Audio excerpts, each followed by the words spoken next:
शिवोहम। शिवोहम प्रणाम स्वामी जी, आपको से चरण में कोटि कोटि प्रणाम। शिवोहम। क्या विषय चल रहा था अपना? संसार को बनाए रखकर कभी भी सत्य का साक्षात्कार नहीं किया जा सकता। संसार को बनाए रखकर कभी भी सत्य का साक्षात्कार नहीं किया जा सकता। चलो, बहुत अच्छी बात है।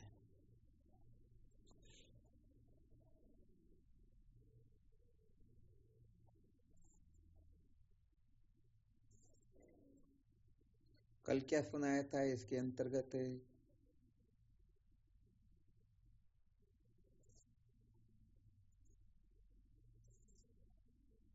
प्रणाम गुरुदेव। कल गुरुदेव सुनाया था कि ईश्वर की प्रसन्नता के लिए कार्य करोगे तो अंतःकरण शुद्ध होगा, संतों की प्रसन्नता के लिए कार्य करोगे जिज्ञासा उत्पन्न होगी, गुरुदेव की प्रसन्नता के लिए कार्य करो तो भूल से अज्ञान की निवृत्ति होगी। बहुत बहुत अच्छी बात है। अच्छा, इसके अंतर्गत विचार किया क्या कि भगवान की प्रसन्नता के कार्य कौन से हैं, संतों की प्रसन्नता के कौन से हैं, गुरुदेव की प्रसन्नता के कौन से हैं?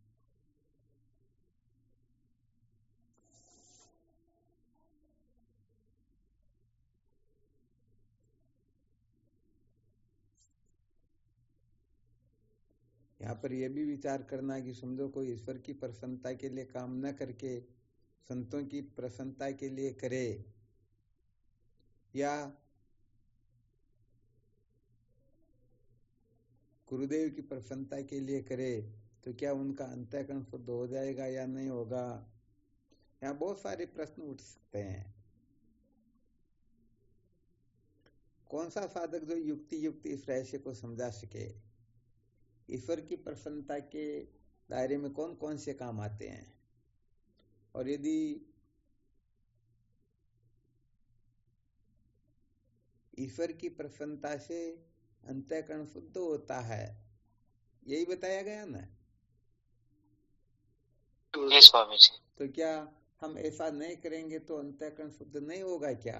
अंतःकरण की शुद्धि की पहचान क्या है?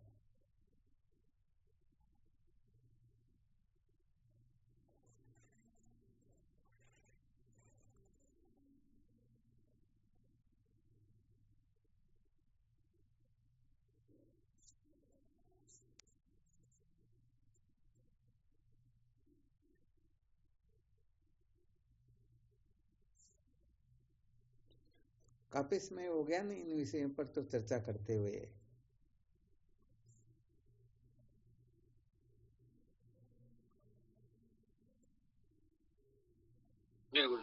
किसी को ध्यान में नहीं आया क्या ईश्वर की प्रसन्नता के कौन से कार्य हो सकते हैं? गुरुदेव, निष्काम कर्म और उपासना। निष्काम कर्म और उपासना ना जी। अच्छा, यहाँ थोड़ा संकेत करते हैं ना, ध्यान देना जी। जैसे कहा गया कि निष्काम कर्म जो है वह ईश्वर की प्रसन्नता का हेतु होता है। तो ये चोरी अन्याय करने वाले जो होते हैं ना, ये बताओ इसका फल जेल आदि जो है वो चाहते हैं क्या? नहीं चाहते। तो वो भी तो फल नहीं चाहते हैं।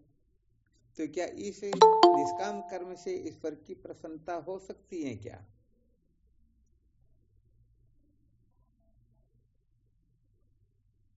नहीं हो सकती स्वामी जी।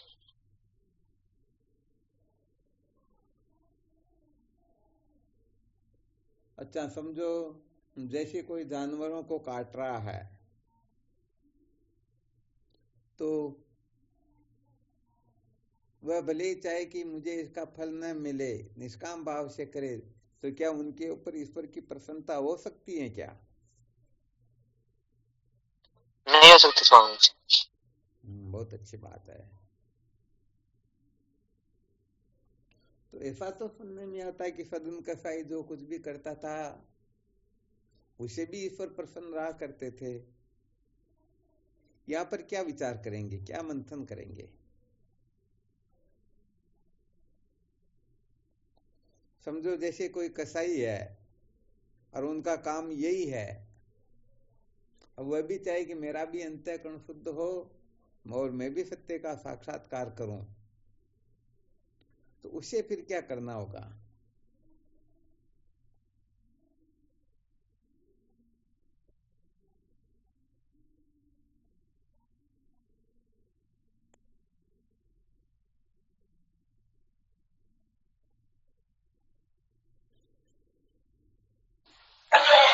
स्वामी जी के चरणों में कोटि कोटि प्रणाम। हाँ शिवम बोलो। एक वो गीता में भी आता था, ऐसे ना कर तो भाव बुद्धि ऐसे ना लिपते लिपते अथवा हिमालय को अनंती न लिपते। ये तो बहुत अच्छी बात बताई, परंतु ये ब्रह्मवेत्ता महात्माओं के लिए आया, क्योंकि इस सूत्र पर करे तो ज्ञानी ही उतर सकते हैं, बाकी तो उतरने वाले थोड़े ही हैं। क्योंकि अच्छी तरह से निश्चय कर लेना चाहिए, समझ लेना चाहिए, ज्ञानी के जो कुछ भी किए हुए कर्म वो सारे के सारे निष्कर्म हो जाते हैं, और बाकी चाहे किसी भी कक्षा का कोई क्यों न हो, उनके किए हुए कर्म कभी भी वो शांत नहीं होते, फल दे करके ही शांत होंगे, चाहे सकाम करो चाहे निष्काम करो।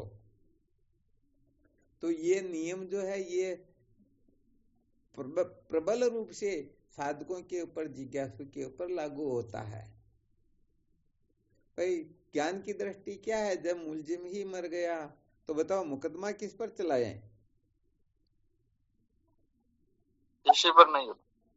तो उस अवस्था में तो कहने का मतलब कर्तृत्व भोक्तृत्व की सत्ता ही नहीं है। इसलिए ज्ञानी के कर्म ही निष्कर्म होते, अच्छी तरह से ध्यान रखना। बाकी के किसी के कर्म निष्कर्म होते ही नहीं, कल्प कल्पांतर भी व्यतीत क्यों न हो जाए, उनको उनका फल भुगतना ही पड़ता है।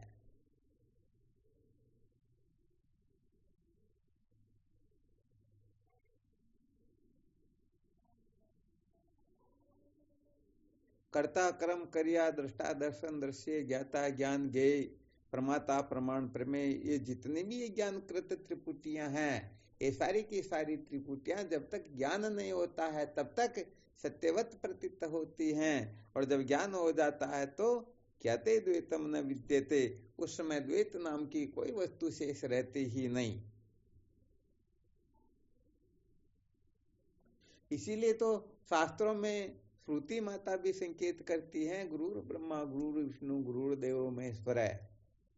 तो इसमें गुरुदेव को साक्षात ब्रह्म बताया या नहीं बताया? हाँ, तो यहाँ पर ये अच्छी तरह से ध्यान रखना, जो ज्ञानी होते हैं वही गुरु होते हैं, और ऐसे गुरुओं के द्वारा जो कुछ भी किया जाता है वो सारा का सारा निष्कर्म होता है। जैसे बीज को तवे पर सेक करके जमीन में डालकर कितना भी अच्छे से अच्छा पानी क्यों न डालो, कुछ भी क्यों न कर लो, फिर भी वह अंकुरित होता है क्या? तो ज्ञानी का अंतःकरण जो है बुने हुए चने के समान हो जाता है। इसलिए उनके द्वारा की हुई सारी की सारी क्रिया चेष्टा भी ब्रह्म स्वरूप होती हैं। बाकी जितने भी हैं, जब तक इनको ठीक ठीक बोध नहीं हो जाता है तब तक कहने का मतलब इन सब का फल भुगतना होता है। बात इतनी सी है कि इनके करने का तरीका क्या है। एक तो मौज मस्ती मनोरंजन के लिए करे, और एक जो अविद्या के बंधन से मुक्त होने के लिए। अविद्या के बंधन से मुक्त होने के लिए चाहे किसी भी पहाड़ को क्यों न उठाना पड़े, वो पतन का हेतु नहीं होता है। और मौज मस्ती मनोरंजन के लिए एक क्षण के लिए भी गड़बड़ घोटाला करते हैं तो निश्चित रूप से उनका फल भुगतना ही होता है।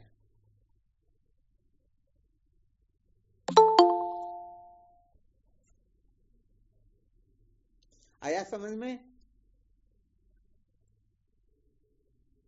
जी स्वामी। हाँ देखो, एक विशेष बात बता देते हैं कि ये ब्रह्म विद्या जो है श्रुति माता का संकेत है। जीव मात्र जो है ब्रह्म साक्षात्कार के लिए, अर्थात जीव मात्र के लिए ब्रह्म विद्या का द्वार खुला हुआ है। जी मात्र सत्य के साक्षात्कार की योग्यता इनको जन्म सिद्ध है, जन्म सिद्ध इनको अधिकार मिला हुआ है।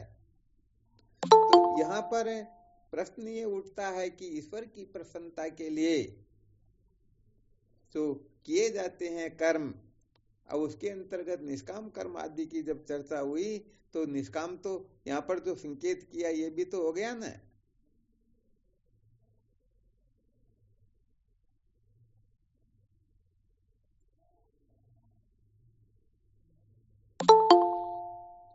या नहीं हुआ? बोलो। हो गया स्वामी जी, हो गया ना। चलो बहुत अच्छी बात है। हाँ तो फिर यहाँ पर क्या निर्णय लेना होगा अपने को?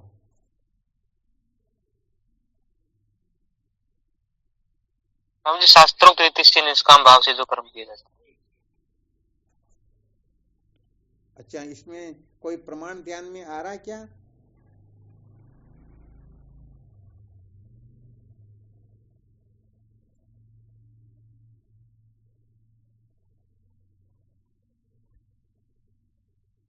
प्रमाण तो नहीं आ रहा स्वामी जी।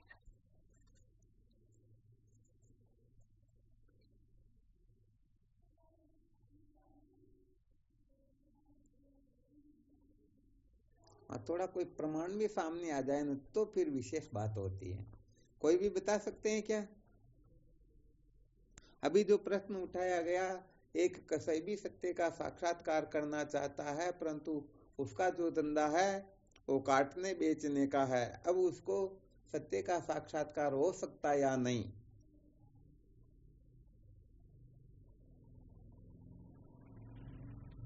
क्योंकि सदन कसाई का संकेत कर ही दिया था। सदन कसाई जो है वो जो मांस तोलता था, फिर भी बाट जो था वो भगवान कृष्ण की मूर्ति ही थी और उसी बाट से वो सबको दे दिया करता था। यदि किसी को 1 किलो चाहिए तो मूर्ति 1 किलो की हो जाती, आधा किलो चाहिए तो आधे किलो की हो जाती, 2 किलो चाहिए तो 2 किलो की हो जाती। अब इसको क्या कहेंगे फिर?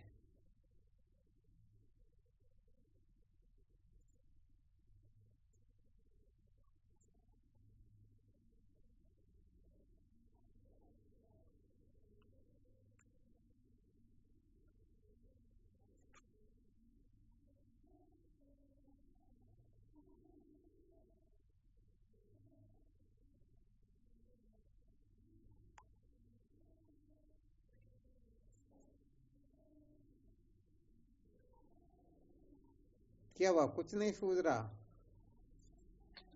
स्वामी जी, सदरा कसाई जी के और चोर के जो भावों में तो अंतर है ना स्वामी जी। हाँ, तो यहाँ इसीलिए तो थोड़ा संकेत किया गया कि कुछ रहस्य निकालना पड़ेगा। तो यहाँ पर फिर कर्म का महत्व होगा या भावों का महत्व होगा? महत्व तो भावों का ही होगा स्वामी जी। हाँ, और यहाँ पर अच्छी तरह से मंथन करके देखो।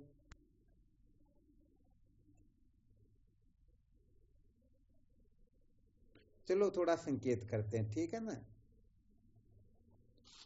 भगवान शंकराचार्य जी महाराज अप्रोक्षानुभूति के अंतर्गत साधन चतुष्टय की उपलब्धि कैसे होती है इसके बारे में संकेत करते हैं।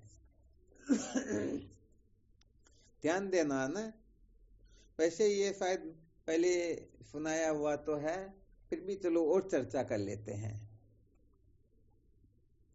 स्ववर्णाश्रम धर्मेण तपसारी तोषणात साधनम प्रभेद पुषम वैराग्य आदि चतुष्टयम। ध्यान देना अच्छी तरह से। यहाँ पर भगवान शंकराचार्य जी महाराज अंतःकरण को शुद्ध करने के लिए तत्व जिज्ञासा जागृत कैसे हो इनके लिए 3 सूत्र बता रहे हैं। कितने सूत्र? 3 सूत्र। 3 सूत्र कौन कौन से हुए?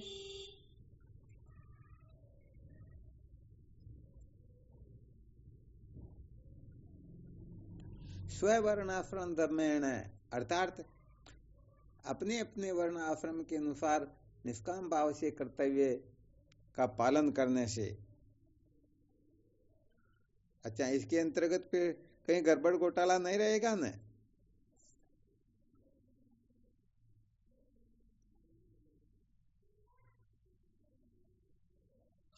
स्वामी जी इसमें गड़बड़ घोटाला नहीं है, परंतु इसमें स्वामी जी एक और जिज्ञासा जानने की। हाँ बिल्कुल बोलो। जैसे एक सजन कसाई का आपने यहाँ पर दृष्टांत लिया, बिल्कुल ठीक है। काटने का जो काम करता है तो फिर वर्ण आश्रम कोई भी क्यों ना हो, ये तो एक प्रकार से पाप ही तो होता है। क्या होता पाप? जैसे किसी जीव की हत्या करना पाप ही तो है ये।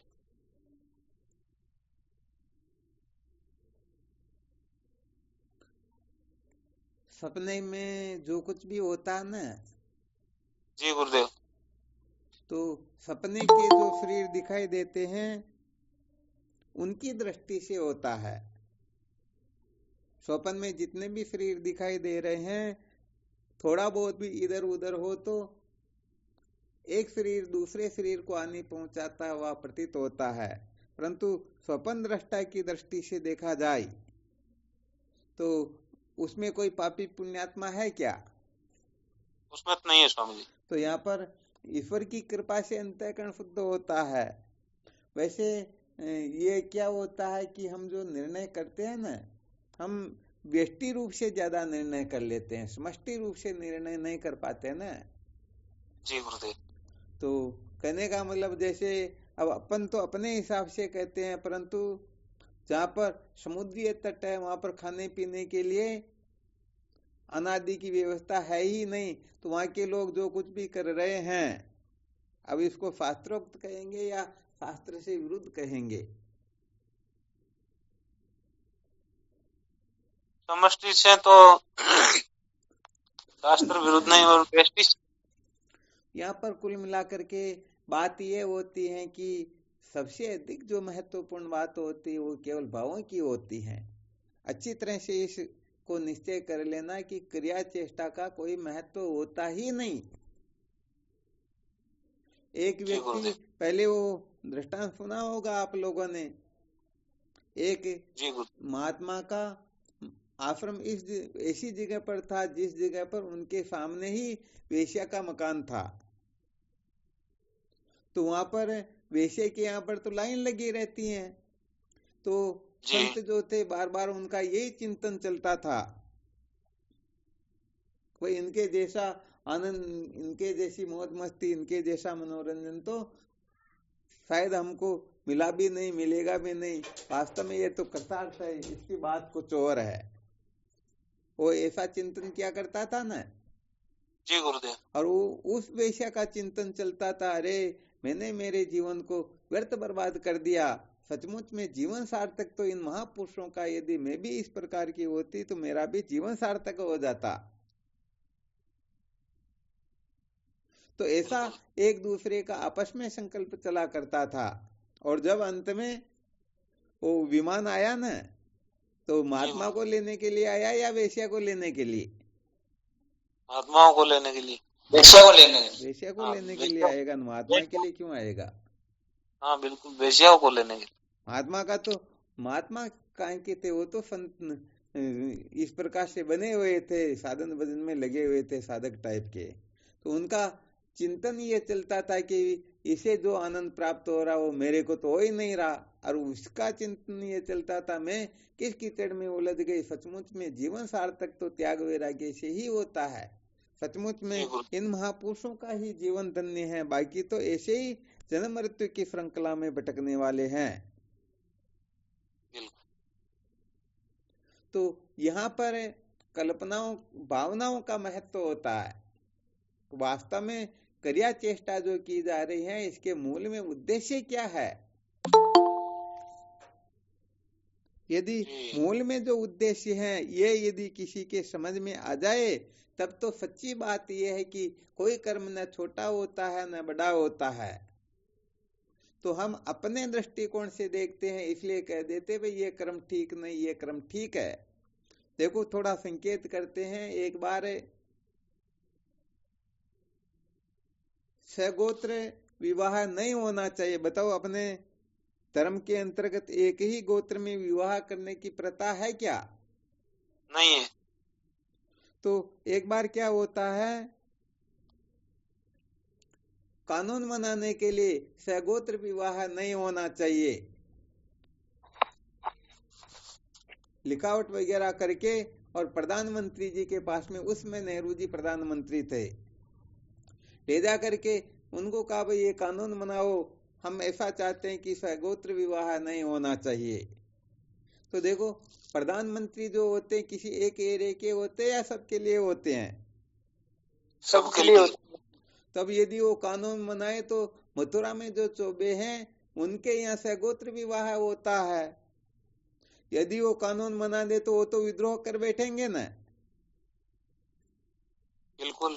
तो उन्होंने कहा भाई जाओ मथुरा की चौबे से लिखा करके आ जाओ, सगोत्र विवाह नहीं होना चाहिए, हम कानून बना देंगे। तो होता क्या है कि हम व्यष्टि रूप से देखते हैं, अपना व्यक्तिगत निर्णय लेते, व्यक्तिगत सोचते हैं कि ये ठीक है, ये ठीक नहीं है, परंतु वास्तव में देखा जाए तो इस संसार में गलत कुछ है ही नहीं, क्योंकि अपने दृष्टि जो है वो देखने की अलग होती है, इस कारण हमें कुछ गलत दिखाई देता है, कुछ ठीक दिखाई देता है। ये सब अपनी वासना की आवाज होती है। किसकी आवाज होती है? वासना की। हाँ, जिसमें आपको पहले वो दृष्टांत सुनाया ही था। समर्थ रामदास जी महाराज जब अशोक वाटिका का वर्णन करते हुए लिखते हैं, वहां पर जो सरोवर था उसमें श्वेत रंग के कमल खिले हुए थे। उसी समय हनुमान जी महाराज खड़े हो जाते हैं और कहते हैं कि महाराज जी आपका ये लीला चिंतन जो है व्यर्थ है, क्योंकि आप तो कल्पना करके लिख रहे हो। मैं स्वयं लंका में जाकर के जहाँ सीता माता को कैद कर रखा था वहां देख करके आया हूं, वहां पर सचमुच में लाल रंग के कमल खिले हुए थे। समर्थ रामदास जी महाराज कहते नहीं नहीं, हमारा लीला चिंतन व्यर्थ नहीं हो सकता है। क्या नहीं हो सकता है? व्यर्थ नहीं हो सकता। हाँ, ये व्यर्थ नहीं हो सकता है, हमने जो लिख दिया बिल्कुल ठीक लिखा है। और हनुमान जी महाराज कहते नहीं नहीं, मैं स्वयं वहां देख करके आया हूं। अब दोनों का विवाद होता है, तो निर्णय कराने के लिए जब सीता माता के पास पहुंचते हैं और पूछते हैं माँ वहां पर जो जहां आपको कैद करके रखा था सरोवर में किस रंग के कमल खिले हुए थे, तो सीता माता तुरंत बोल उठती हैं, अरे भाई वहां तो श्वेत रंग के कमल खिले हुए थे। ये सुनते ही हनुमान जी के पैरों नीचे से जमीन खिसक जाती है। ऐसा कैसे हो सकता है? वहां मैंने प्रत्यक्ष देखा था, लाल रंग के कमल खिले हुए थे। तो सीता माता ने समझाया, बेटे उस समय राक्षसों के दुर्व्यवहार के कारण तुम्हारी आंखें क्रोध से लाल हो रही थी, इसलिए तुमको सब लाल ही दिखाई दे रहे थे। आ गया समझ में? जी स्वामी जी। जी स्वामी जी। निर्णय जो लिया जाता है वो थोड़ा उनका फॉर्मूला अलग होता है। हाँ ठीक, ये अपना स्वभाव है, अपने को जो ठीक नहीं है उसके लिए हम निंदा करेंगे, परंतु संसार में ऐसे तो प्रत्येक व्यक्ति की कल्पनाएं अलग अलग होती हैं। जी तो बिल्कुल। सचमुच में ये सारा का सारा क्या है? अच्छा, आपको थोड़ा और संकेत कर देते हैं। जैसे दशहरे के मौके पर रावण को जलाया जाता है, जलाया जाता या नहीं जलाया जाता? जलाया जाता है स्वामी। अच्छा, जलाया जाता है। कितने फीट तक का रावण बनता है? आप लोगों को थोड़ा पता होगा। 5 फीट, 2 फीट, 10 फीट, 15 फीट है? स्वामी जी बनता तो है, कहीं कहीं पर 30-30 फीट तक बनते। हाँ, शायद कोटा वाले इसमें नहीं जुड़े हुए हैं, वरना वो असलियत बता देते, क्योंकि वहां पर तो 1 महीने तक या इतने दिनों तक मेला चलता, बहुत भारी काम होता वहाँ। दशहरा मैदान में 52 फीट का जलता है गुरु जी। लो बोलो क्या लो बात है, बोलो क्या बात। बहुत अच्छा, 52 फीट का है ना। अच्छा, अब आप ये बताओ, जैसे रावण को बनाया, 52 फीट का रावण बना हुआ है, तो जलाते समय एक व्यक्ति कहता, अरे भाई देखो देखो इस रावण की नाक जो है ये थोड़ी टेढ़ी है। क्या है? टेढ़ी। इसकी टेढ़ी है। नाक टेढ़ी है। जो रावण का वो पुतला बना रखा ना, उसके लिए कहते हैं। तो बताओ उस समय 52 फीट के ऊपर चढ़ करके कोई उसकी नाक को सीधी करेगा क्या? नहीं करेगा। अरे सीधी करना यही तो मूर्खता है। अरे रावण को केवल जलाना था, एक प्रकार का अध्यारोप खड़ा किया, शिक्षा देनी थी दी, और फिर उसको जला दिया। अब नाक चाहे टेढ़ी हो चाहे मत हो, इनका कोई प्रयोजन है क्या? नहीं। तो सचमुच में इस संसार में जो भी क्रिया चेष्टा हो रही है, ये सबके मूल में तात्पर्य इतना ही है कि अपना अंतःकरण शुद्ध हो, तत्व की जिज्ञासा जागृत हो, और अंततोगत्वा हम अपने असली स्वरूप का साक्षात्कार करके सदा सदा के लिए जन्म मरण की श्रृंखला से मुक्त हो जाए। बस इतना ही प्रयोजन है। अब कोई कह दे अरे नहीं ऐसा क्यों किया, ऐसा करना चाहिए, ये ठीक नहीं, ये ठीक है, तो वह रावण की नाक की तो सीधी कर रहा है या कुछ और कर रहा?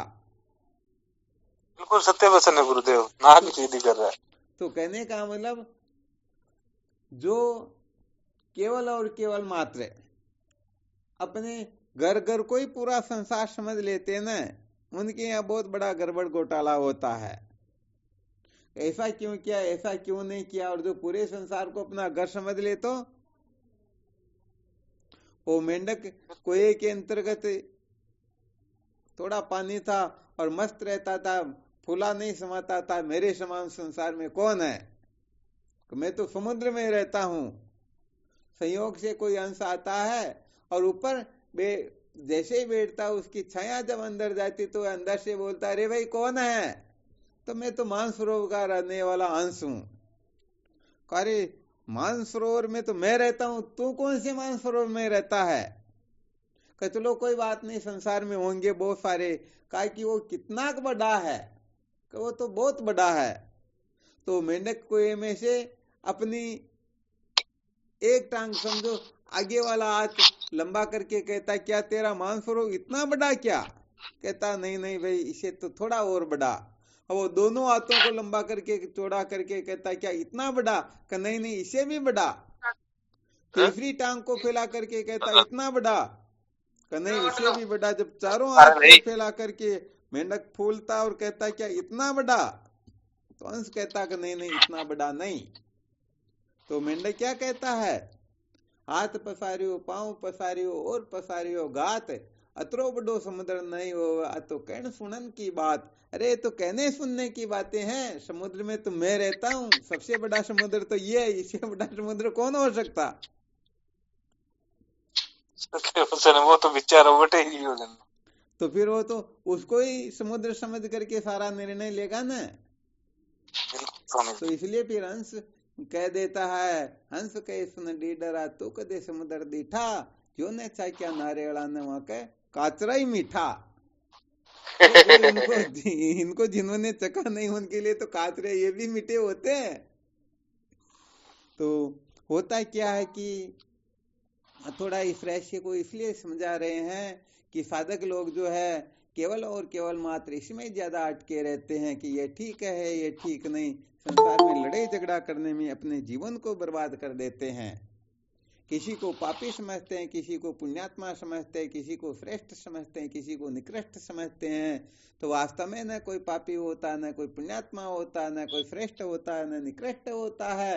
ये तो जिनके अंतःकरण में जैसी कल्पना होती है उसको वैसा ही संसार दिखाई देता है। पापी सर्वत्र पाप मान सकते, पापी को सभी पापी दिखाई देते हैं। आ गया समझ में? इसलिए जिनको अपना अंतःकरण शुद्ध करना हो, संसार में कौन क्या कर रहा है इसका ज्यादा महत्व नहीं होता है। इसको अपने दिमाग में भर करके दिमाग खराब करने की आवश्यकता नहीं होती है, क्योंकि यदि हम ऐसा करेंगे तो अपना जीवन भी व्यर्थ चला जाएगा, आगे वालों का तो जा ही रहा है।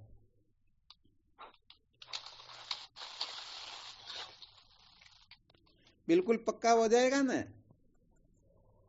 जी सर। हाँ, इसलिए वैसे देखा जाए तो यदि किसी में भक्ति के लक्षण हो, भक्त के लक्षण हो, तो जिनमें भक्ति के लक्षण होते हैं वह तो इस बात को अच्छी तरह से समझ लेता, जैसे कठपुतली को नचाने वाला जैसे उनकी इच्छा होती है वैसे ही कठपुतली को नचाता है।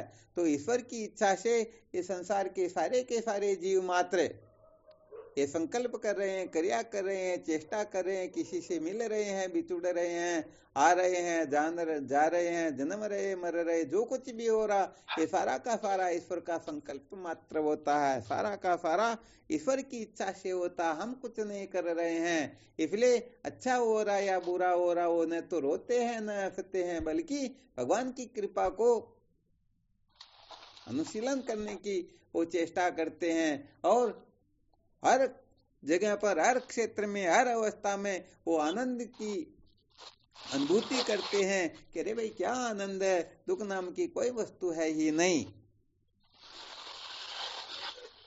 अब बोलो ये रहस्य यदि समझ में आ जाए तो कौन क्या कर रहा है इसको लेकर दिमाग खराब करेंगे क्या? नहीं करेंगे। अरे सब अपनी अपनी वासना के अनुसार, जिनमें हो सकता है किसी में सतोगुण अधिक हो, किसी में रजोगुण अधिक हो, किसी में तमोगुण अधिक हो, तो अपने अपने अंतःकरण में जैसे जैसे गुणों का प्रादुर्भाव होगा वैसा वैसा वह क्रिया चेष्टा करता रहेगा। हम फालतू अपना जीवन बर्बाद क्यों करें, क्यों फालतू समय बर्बाद करें? और अपने करने से कुछ हो भी तो नहीं सकता ना। इसलिए कोई देह को दृश्य समझे तो उनकी भी ऐसी निष्ठा हो जाएगी, और यदि भक्ति की दृष्टि से देखे तो भी ईश्वर जो है, उनका जो कुछ भी इष्ट है वही इष्ट उमा दारुण योषित की न्यायी सभी नचावत राम गुसाई। इस संसार में प्राणी मात्र को परमात्मा ही नचा रहे हैं, कोई कुछ कर सकता ही नहीं। हरिओम नारायण। आ रहा ना समझ में? फिर निहित और विहित कर्मों की पहचान कैसे हो? हाँ, वो अपने लिए देखना, अपने को थोड़ा अभी संकेत करे, थोड़ा ये अलग कक्षा का चल रहा, अपने लिए विहित निषिद्ध का फिर थोड़ा अलग से प्रसंग रखते हैं, ठीक है ना। यहाँ पर भगवान शंकराचार्य जी महाराज ने संकेत किया कि स्ववर्णाश्रम धर्मेण तत्सा हरितो फणात, या तो अपने अपने वर्ण आश्रम के अनुसार जो कुछ भी अपने को कर्तव्य मिला हुआ है उसको ईश्वर की प्रसन्नता के लिए करते हुए, अथवा दूसरा साधन बताया तप, अथवा तीसरा साधन बताया ईश्वर की प्रसन्नता। इन तीन में से एक काम को भी कोई कर लेता है तो उनका अंतःकरण शुद्ध हो जाता है, उनका अंतःकरण पवित्र हो जाता है, उनके अंतःकरण से मल विक्षेप दोषों की निवृत्ति होने लग जाती है। बस तात्पर्य इतना ही है।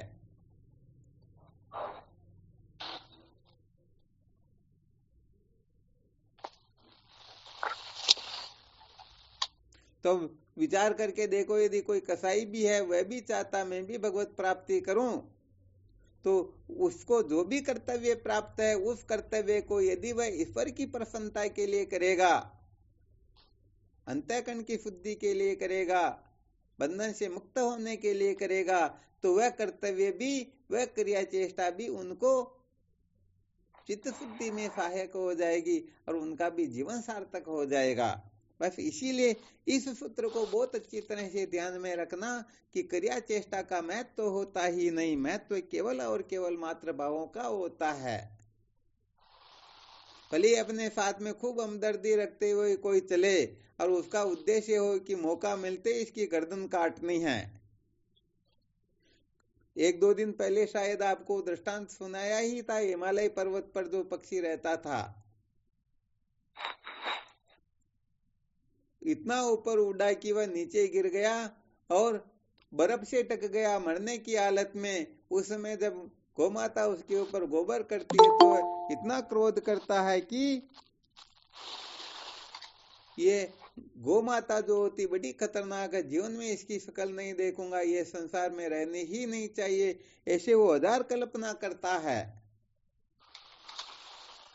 परंतु उसको क्या पता था, गोबर के गिरने से थोड़ी देर में उष्णता आती है, उनका शरीर काम करने लगता है, और जब वह गोबर से बाहर निकलता उस समय एक बिल्ली आकर के उनके गोबर को पूंछती, उनको साफ करती हैं। वह समझता है कि ये बिल्ली जो है ये मेरी सच्ची हितैषी है, इसके सिवाय इस संसार में मेरा कोई हित करने वाला नहीं।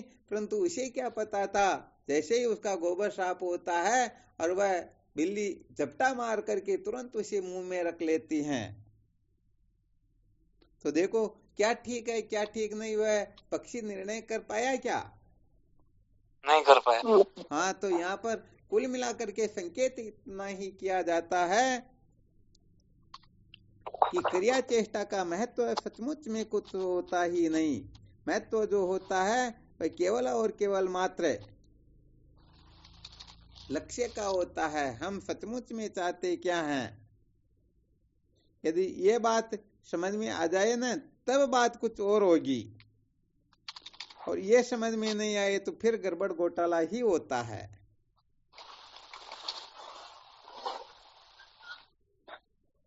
मोहनानंद जी महाराज, समझ में आई बात?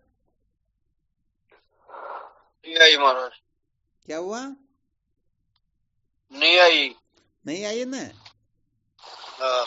तो ये नहीं आने का कारण यही है कि हम इसको समष्टि रूप से देखना चाह रहे हैं अथवा व्यक्ति रूप से देखना चाह रहे हैं।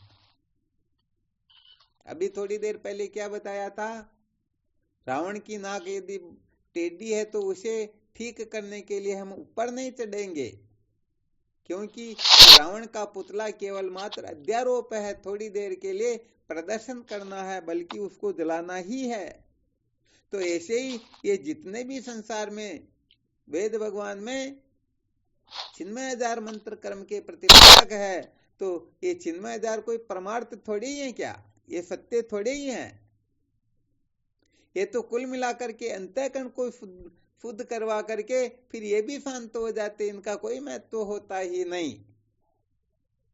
तो जब अंतःकरण की शुद्धि का प्रश्न आता है तो जिनको जो कर्तव्य प्राप्त है, गाय भैंस चराते हुए भी, खेती करते हुए भी, संसार का लेन देन व्यापार या जो कुछ भी किया जा रहा है वह करते हुए भी वह अंतःकरण को शुद्ध कर सकता है। ऐसा नहीं कि समस्त कर्तव्यों का त्याग करके कहीं तीर्थाटन करने लग जाए अथवा एकांत में बैठ करके माला ही करने लग जाए, कर्तव्य को त्याग बैठे, इसमें तात्पर्य है नहीं। तो आजकल वर्ण व्यवस्था तो है ही नहीं ना। अब देखो आजकल तो कोई भी आदमी कसाई बना हुआ है, कोई कसाई जाति का आदमी थोड़ी कसाई काटता है।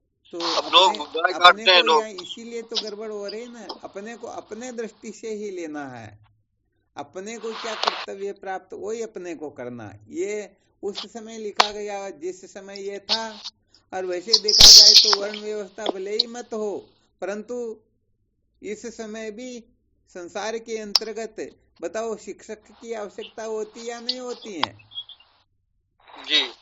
रक्षक की आवश्यकता होती या नहीं होती है जी।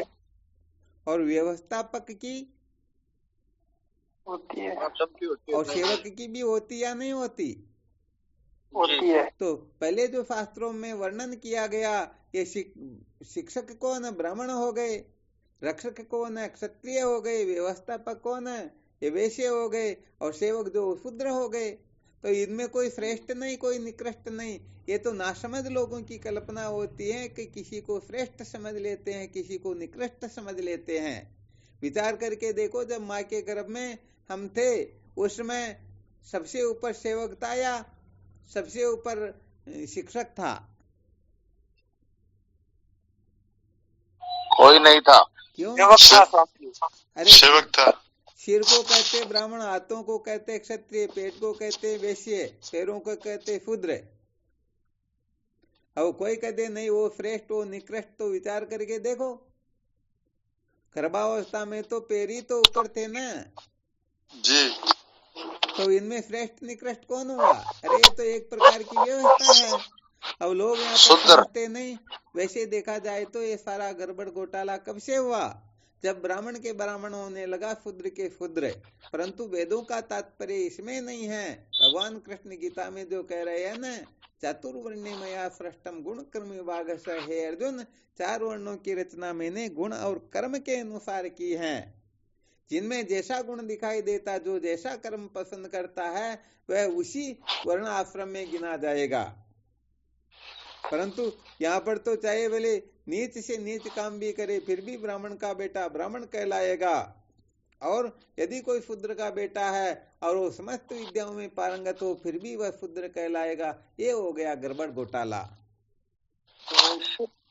तो हमारे शास्त्र में किया था, उनका तात्पर्य ही अलग था, रहस्य ही अलग था, परंतु लोगों ने बड़ा गड़बड़ घोटाला कर दिया और जन्म से सारा का सारा करके वो सारा का सारा पथभ्रष्ट हो गए।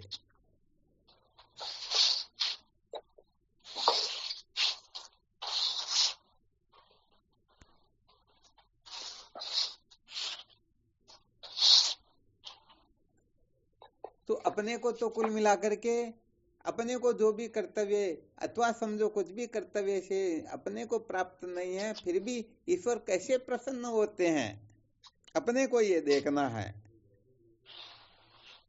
ये तो कर सकते हैं ना मोहनानंद जी महाराज, इसमें कोई संशय? नहीं, इसमें तो संशय नहीं महाराज, लेकिन संशय यही है कि जैसे आजकल गऊ कट रही है, अब कोई जैसे कोई राजपूत है या कोई ब्राह्मण है, वो उस फैक्ट्री में नौकरी कर रहा है और गाय काट रहा है, तो वो निश्चित कर मानेंगे उसको या विहित मानेंगे? ये सारा का सारा जो आप करें वो बिल्कुल ठीक है।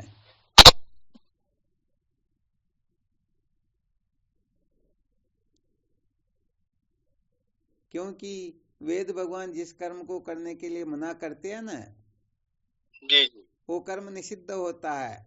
जिस कर्म को करने का विधान बताया गया वो विहित तो होता है। यहाँ पर तो भगवान शंकराचार्य जी महाराज ने स्ववर्णाश्रम धर्मेण तत्सारी तोषणात्, ये जो वचन कथन किया गया, ये इसीलिए किया गया कि उन जैसे किसी का पिता कोई काम में लगा हुआ हो और उनका पुत्र चाहे कि मैं इस काम को करके भगवत प्राप्ति कर सकूं या न कर सकूं, उसको संशय हो तो उसके निवारण के लिए कह दिया कि आप ये निश्चित रूप से कर सकते हो, इसे निष्काम भाव से करके और मर्यादा पूर्वक करके। जैसे कोई व्यापार कर रहा और कम तोलता, पैसे ज्यादा लेता तो गड़बड़ी कर रहा ना, इसे ईश्वर की प्रसन्नता होगी क्या? नहीं होगी। तो उनका अंतःकरण भी शुद्ध नहीं होगा। जी। कैसा भी कर्तव्य क्यों न हो, उसको ईमानदारी से करना होता है, वहां गड़बड़ घोटाला नहीं करना होता। मुख्य सूत्र ये है।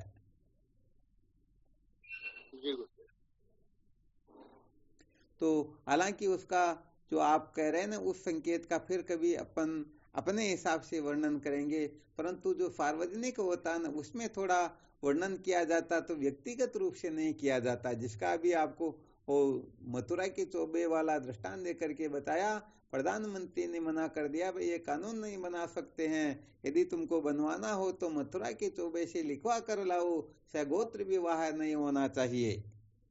जी।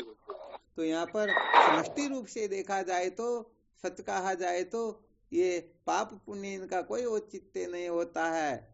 जिस जगह का जिस प्रकार का वातावरण, खान पान, रहन सहन होती, वहाँ उसी प्रकार से रहा जाएगा। हम चाहे कि नहीं यहाँ पर ऐसा नहीं होना चाहिए, तो ये अपने धरातल पर, अपनी जगह पर, अपनी सीमा में चल सकता है। और कोई दक्षिण भारत में जाकर के अपने यहाँ का करे, नहीं हमारे वहाँ जो होता वो यहाँ पर होना चाहिए, तो वहाँ तो खाने पीने के लिए वस्तु ही नहीं है, तो फिर क्या करेंगे? जगन्नाथपुरी में चले गए तो क्या होगा फिर? साउथ में तो गुरुदेव वो शादी भी करते हैं तो खुद अपनी भांजी के साथ ही करते हैं, उसी को पवित्र मानते हैं। इतना तो अपने को ध्यान नहीं, हालांकि ये संसार का क्षेत्र लंबा चौड़ा संसार है, परंतु कुल मिलाकर के अपने को यहाँ निश्चिंत होना है कि केवल और केवल मात्र निष्काम भाव से ईश्वर की प्रसन्नता के लिए भगवदर्पण बुद्धि से यदि हम जो भी हमें प्राप्त है उसको करेंगे, तो निश्चित रूप से ईश्वर की प्रसन्नता होगी। और ईश्वर की प्रसन्नता ही अंतःकरण की शुद्धि का मुख्य स्रोत है। अर्थात मल विक्षेप दोष की निवृत्ति तब ही हो पाएगी जब ईश्वर हमारे ऊपर कृपा करेंगे, ईश्वर की प्रसन्नता होगी तब ही। और जब तक मल विक्षेप दोषों की निवृत्ति नहीं हो जाती है, क्या नहीं हो जाता है? मल विक्षेप आवरण की निवृत्ति, मल विक्षेप दोषों की निवृत्ति नहीं हो जाती है, तब तक तत्व की जिज्ञासा जागृत होती ही नहीं। जी गुरुदेव। तो और बिना तत्व जिज्ञासा के जागर तो ये तत्व का ज्ञान होता ही नहीं, और जब तक तत्व ज्ञान नहीं होता है तब तक जीव जन्म मरण की श्रृंखला से मुक्त स्वप्न में भी हो सकता ही नहीं। ये थोड़ी विशेष मंत्र है, विशेष सावधानी के लिए सूत्र है। तो अपन किस कक्षा में चल रहे, किस जगह पर बैठे हुए हैं, बस उसी हिसाब से अपने को साधनों का अवलंबन लेना होता है। तो देखो भाई, यहाँ पर तो क्या बताया जाए, आगे चल करके इस समस्त प्रपंच को स्वप्न मात्र बताना होगा, परंतु स्वप्न से जगने पर ही स्वप्न के सारे पदार्थ मिथ्या अनुभूत होते हैं, स्वप्न में वो सत्यवत ही प्रतीत होते हैं। तो जब तक आत्म तत्व का यथार्थ बोध नहीं होता है तब तक हमें शास्त्र की मर्यादा में रहते हुए, जैसे नदी दो किनारों के बीच में चलती है तब ही समुद्र में पहुंच पाती हैं, दो किनारों का त्याग कर दे तो कभी भी समुद्र में पहुंच नहीं सकती हैं। तो अपने को भी शास्त्रों की दृष्टि को ध्यान में रखते हुए आगे की कक्षाओं की ओर बढ़ना है, और ध्यान रखना अपने को कहीं अटकना नहीं है। ये अटकना ही आसक्ति का परिचायक होता है। इसलिए न तो निषिद्ध में अटके न विहित में अटके, अरे चाहे निषिद्ध हो या विहित हो ये दोनों ही बांधने वाले होते हैं। सांकल चाहे लोहे की हो या सोने की हो, ये बेड़ियां दोनों बंधन बराबर ही करती हैं। आ गया समझ में? जी गुरुदेव। हाँ, इसलिए ये सारा कर्म धर्म, ये सारा का सारा कचरा ही होता है। यहाँ पर जीव अटके रह जाते हैं जीवन भर, केवल मात्र मुझे तीर्थ व्रत करना है, पूजा पाठ करना है, जब तक आदि करना है, बस इसमें लगे रहते हैं। उनको पता ही नहीं कि इनका वास्तव में प्रयोजन क्या है, कब करना चाहिए, कब तक करना चाहिए, कैसे करना चाहिए, कब इनका त्याग करके फिर ब्रह्म विद्या की ओर प्रवृत्त होना चाहिए, ये ऐसे समझते ही नहीं, तो बेचारे जीवन पर उलझे रह जाते हैं। अब हालांकि आप लोगों को तो क्या बताएं, यहाँ पुष्कर के अंतर्गत दयानंद सरस्वती जी महाराज वेदांत के बड़े विद्वान हुए, तो वेदांत का स्वाध्याय करवाते थे तो केवल सन्यासियों को ही करवाते थे। जिसमें केवल सन्यासी ही अध्ययन कर पाते, हालांकि दूसरे आए तो ठीक, नहीं तो बात अलग है, परंतु ऐसे आते जो जन्म से ही साधु थे।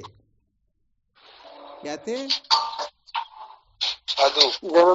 हाँ, जन्म से साधु का मतलब उनके माता पिता बहुत उच्च कोटि के संस्कारों के थे।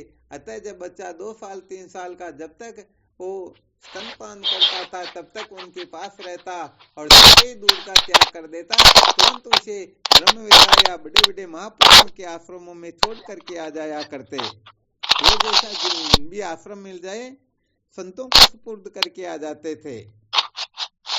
तो जो 3-3 वर्ष से साधु बने, सन्यासी बने हुए, वहां वेदांत का स्वाध्याय करते, जिनकी उम्र हो गई थी 95 वर्ष की, ध्यान देना अच्छी तरह से। तो जब पंचीकरण आदि की, मोनानंद जी महाराज ऑडियो बंद कर दो, आवाज ज्यादा आती, जब बोलना हो तभी चालू करना, सबको ऑडियो बंद ही रखना। बनवारी जी भी अपना ऑडियो बनवारी जी आपका भी बंद कर दो।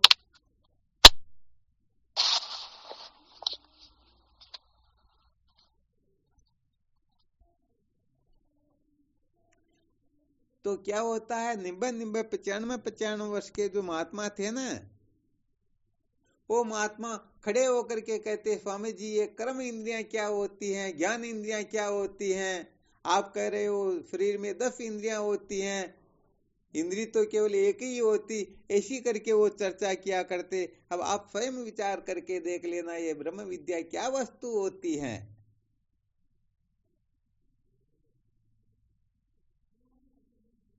आ गया समझ में? जी गुरुदेव। तो कहने का मतलब 95 वर्ष की आयु हो गई, परंतु उनको अभी तक कर्म इंद्रियां क्या होती है, ज्ञान इंद्रियां क्या होती है, ऐसा भी बोध नहीं हुआ। तो बताओ, जीवन भर उन्होंने भी तो कुछ न कुछ किया होगा ना, चाहे राम राम ही किया होगा, परंतु किया तो होगा ना।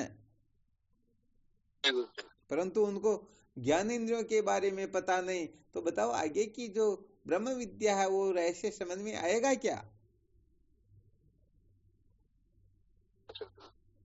नहीं आएगा। हाँ, इसलिए अपने को अटकना नहीं है। ये अटकना ही आसक्ति का परिचायक होता है। चरेवेती चरेवेती, चलते रहो चलते रहो। अटक गए तो समझो जीवन बर्बाद हो जाएगा, हम भटक जाएंगे, सचमुच में जीवन सार्थक होने वाला है ही नहीं।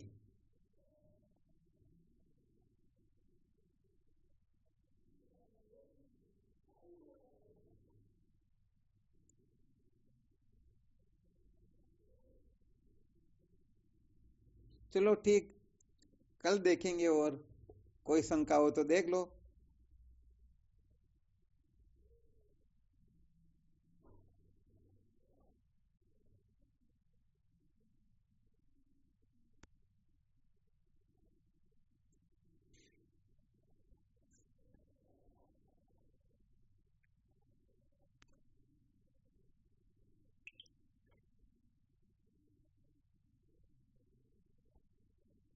कोई शंका नहीं?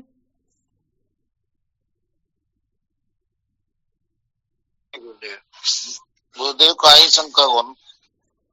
चलो बहुत बहुत धन्यवाद, बहुत अच्छा। करो फिर इनका चिंतन मनन। वास्तव में सत्य को जाने बिना कभी भी जीवन सार्थक नहीं होता है। तो ये सारे के सारे मेल के पत्थर होते हैं। अपने को लक्ष्य को नहीं भूलना है। तो इसका मतलब ये भी नहीं है कि हम जहां बैठे हैं वहां से एक छलांग लगाएंगे लक्ष्य पर पहुंच जाएंगे, ऐसी बात भी नहीं है। रास्ते में जितने भी मील के पत्थर अथवा जितने भी गांव नगर आने वाले वो सब आएंगे, वहां होकर के निकलना है। तो अब हमें अपने कर्तव्य का ध्यान रखते हुए मुझे क्या करना क्या नहीं करना, जो करना उसको करते रहो, नहीं करना उसको करना ही नहीं। और ईश्वर की प्रसन्नता को ध्यान में रखते हुए कर्तव्य पालन करते हुए वहां अटकना नहीं है, वहां चिपकना नहीं है, वहां बैठना नहीं है, वहीं अपने जीवन को पूरा नहीं करना है, बल्कि उनका जो लक्ष्य है, उनका जो प्रयोजन है, अपने अंतःकरण की शुद्धि, इसको ध्यान में रखते हुए मैं कौन हूँ, परमात्मा क्या है, जगत क्या है, जीव जन्म मृत्यु की श्रृंखला में क्यों भटकता है, इन सारी की सारी बातों का चिंतन करते हुए हमें अंततोगत्वा लक्ष्य को प्राप्त करना है। अपने को जीवन बर्बाद करना नहीं, ये बहुत अच्छी तरह से समझ लेना। वरना जहां बैठे हो वहां बैठे रह जाओगे तो निश्चित रूप से जीवन बर्बाद हो जाएगा। क्योंकि यहाँ पर जहां बैठे हुए हैं वहां से तो अनादिकाल से कल्प कल्पांतरों से हम यहीं अटके हुए हैं, यहीं चिपके हुए हैं, यहीं अपने जीवन को पूरा करके जन्मते और मर जाते हैं।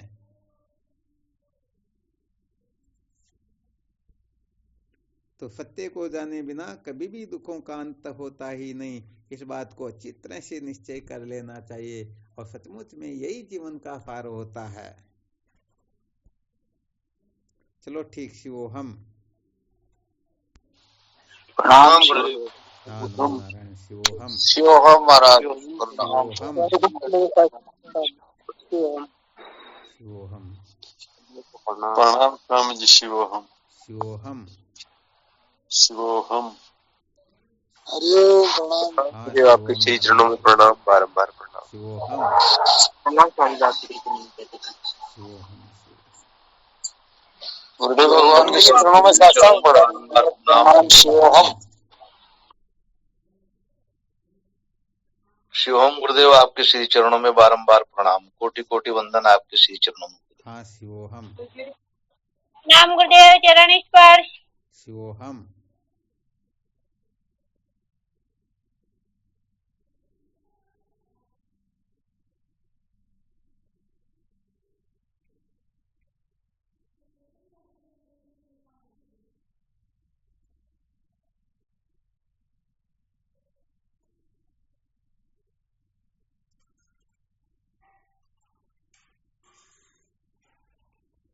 चलो ठीक, शिवोहम।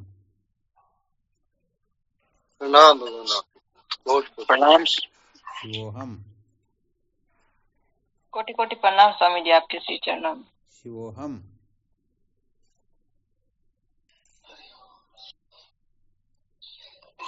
प्रणाम स्वामी जी। शिवोहम। हाँ, शिवोहम। शिवोहम।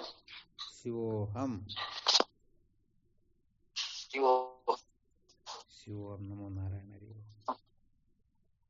श्री गुरुदेव के चरणों में साष्टांग दंडवत प्रणाम बारंबार। शिवोहम दत्ता। हाँ शिवोहम।